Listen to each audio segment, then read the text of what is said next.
Hi friends, welcome to our channel. నమస్తే అండి. ఈరోజు టాపిక్ వచ్చేసి తల్లికి వందనం పథకంపై శ్రీ నారా చంద్రబాబు నాయుడు గారు కీలక ఆదేశాలు అయితే జారీ చేయడం జరిగింది అధికారులకు.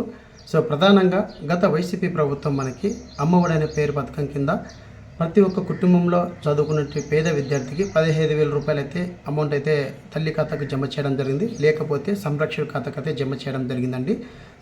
ఆ ప్రాసెస్లో భాగంగానే కొత్తగా ఏర్పడిన కూటమి ప్రభుత్వం ఎన్నికల ప్రచారంలో సూపర్ 6లో భాగంగా అతి ముఖ్యమైన పథకం ఏదైనా ఉందంటే తల్లికి వందనం పథకం పేరు మార్చడం జరిగిందండి. గత వైసీపీ ప్రభుత్వం అమ్మఒడి అనే పేరును మార్చి తల్లికి వందనం పథకం అనేది అమలు చేయడం జరిగింది. ఈ పథకం ముఖ్య ఉద్దేశం ఎవరైతే బలహీన వర్గాలకు సంబంధించి పేద పిల్లలు ఉన్నారో, అంటే దారిద్ర్యరేఖ దిగువన ఉన్నటువంటి పేద పిల్లలు ఎవరైతే ఉన్నారో వారికి 15,000 రూపాయల చొప్పున ప్రతి ఒక్కరికి వారి యొక్క తల్లి ఖాతాకు జమ చేయాలని చెప్పేసి కొత్తగా ఏర్పడిన కూటమి ప్రభుత్వం అయితే నిర్ణయం తీసుకోవడం జరిగింది. గత ప్రభుత్వంలో ఒక పిల్లవాడికి మాత్రమే అమ్మఒడి అనేది వర్తించడం జరిగింది. ఇప్పుడు ఎన్నికల ప్రచారంలో వచ్చినటువంటి కూటమి ప్రభుత్వం ఏదైతుందో సూపర్ 6లో భాగంగా తల్లికి వందనం పథకంకి సంబంధించి కుటుంబంలో ఎంతమంది పిల్లలు ఉంటే అంతమందికి 15,000 రూపాయల చొప్పున ప్రతి ఏడాది తల్లి యొక్క ఖాతాకు జమ చేస్తామని చెప్పేసి ఎన్నికల ప్రచారంలో శ్రీ నారా చంద్రబాబు నాయుడు అయితే మనకి మెన్షన్ చేయడం జరిగింది. ఆ మెన్షన్ చేసిన పరంగానే ఒక్కొక్క పథకం అనేది సూపర్ 6లో భాగంగా మనకి అమలు చేసుకుంటూ వెళ్తున్నారు. ప్రధానంగా తల్లికి వందనం పథకం పొందాలంటే వాటికి కావాల్సిన అర్హతలు ఏంటి, వారి యొక్క డాక్యుమెంట్ ఏంటని చెప్పేసి మనకి విద్యాశాఖ అధికారి కోన శశిధర్ గారు అయితే ఒక జీవో రిలీజ్ చేయడం జరిగిందండి.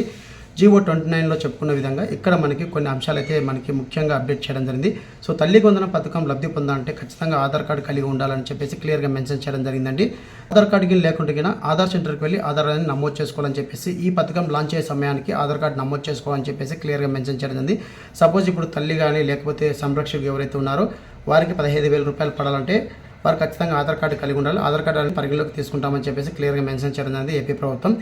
ఒకవేళ మీ దగ్గర ఆధార్ లేకుంటే ఈ పథకం ఎప్పుడైతే లాంచ్ అవుతుందో ఆ సమయానికల్లా మీరు ఆధార్ సెంటర్లో నమోదు చేసుకొని ఉండాలి. నమోదు చేసుకున్నాక ఇందులో ఈ ఆధార్ కార్డు వచ్చే వరకు మీ దగ్గర ఉన్నటువంటి 10 డాక్యుమెంట్లో ఏదో ఒక డాక్యుమెంట్ అయితే మీ దగ్గర పెట్టుకుని అని చెప్పేసి వెరిఫికేషన్ చేయడం జరుగుతుందని చెప్పేసి క్లియర్గా మెన్షన్ చేయడం జరిగింది ఏపీ ప్రభుత్వం. అందులో ముఖ్యంగా మనకి రేషన్ కార్డు అండి. అలాగే రేషన్ కార్డుతో పాటు పాన్ కార్డు కానీ, అలాగే పాస్బుక్ కానీ, అంటే బ్యాంక్ పాస్బుక్ కానీ, పోస్ట్ ఆఫీస్ పాస్బుక్ కానీ, అలాగే పాస్పోర్ట్ కానీ, జాబ్ కార్డు కానీ, ఇందులో ఏదో ఒక డాక్యుమెంట్ అయితే మీకు ఆధార్ వచ్చేంత వరకు ఈ డాక్యుమెంట్లో ఏదో ఒక డాక్యుమెంట్ అయితే ఖచ్చితంగా మీ దగ్గర పెట్టుకొని ఉండాలని చెప్పేసి క్లియర్గా ఏపీ ప్రభుత్వం క్లియర్గా మెన్షన్ చేయడం జరిగింది. ఈ తల్లికి వందనం పథకం పొందాలంటే ప్రతి ఒక్క స్టూడెంట్ 1 నుంచి 12వ తరగతి వరకు, అంటే ఫస్ట్ క్లాస్ నుంచి ఇంటర్మీడియట్ వరకు ఉన్న ప్రతి ఒక్క పిల్లవాడికి 15,000 రూపాయలు, కుటుంబంలో ఎంతమంది పిల్లలు ఉంటే అంతమందికి 15,000 రూపాయలు ఇస్తామని చెప్పేసి ఎన్నికల ప్రచారంలో శ్రీ నారా చంద్రబాబు నాయుడు అయితే మనకి చెప్పడం జరిగింది. అదేవిధంగా మనకి ప్రధానంగా ఈ తల్లికి వందనం పథకం అనేది త్వరలో అమలు చేయడం జరుగుతుందండి. ఇక్కడ మనకి పిల్లవాడికి ఖచ్చితంగా 75% ఆధార్ శాతం ఉండాలని చెప్పేసి క్లియర్గా మెన్షన్ చేయడం. అలాగే అర్హతలు వచ్చేసరికి మనకి ఖచ్చితంగా గవర్నమెంట్ ఎంప్లాయ్ అయితే ఉండకూడదు. అలాగే కుటుంబంలో ఈ తల్లికి వందనం పథకం పొందే లబ్ధిదారులు ఎవరైతే ఉన్నారో ఆ కుటుంబంలో 4 వీలర్ ఉండకూడదు. అలాగే 300 విద్యుత్ యూనిట్ మించకూడదు. అలాగే మనకి ఇక్కడ పొలం అనేది ఎంత అని చెప్పేసి ఇంకా గైడ్లైన్స్ ఇవ్వలేదండి. గత ప్రభుత్వం అయితే 10 ఎకరాల లోపల అయితే ఇవ్వడం జరిగింది. ఇప్పుడు వచ్చినట్టు కూటమి ప్రభుత్వం ఇంకా పొలం గురించి అయితే ఎటువంటి అప్డేట్ ఇవ్వలేదు.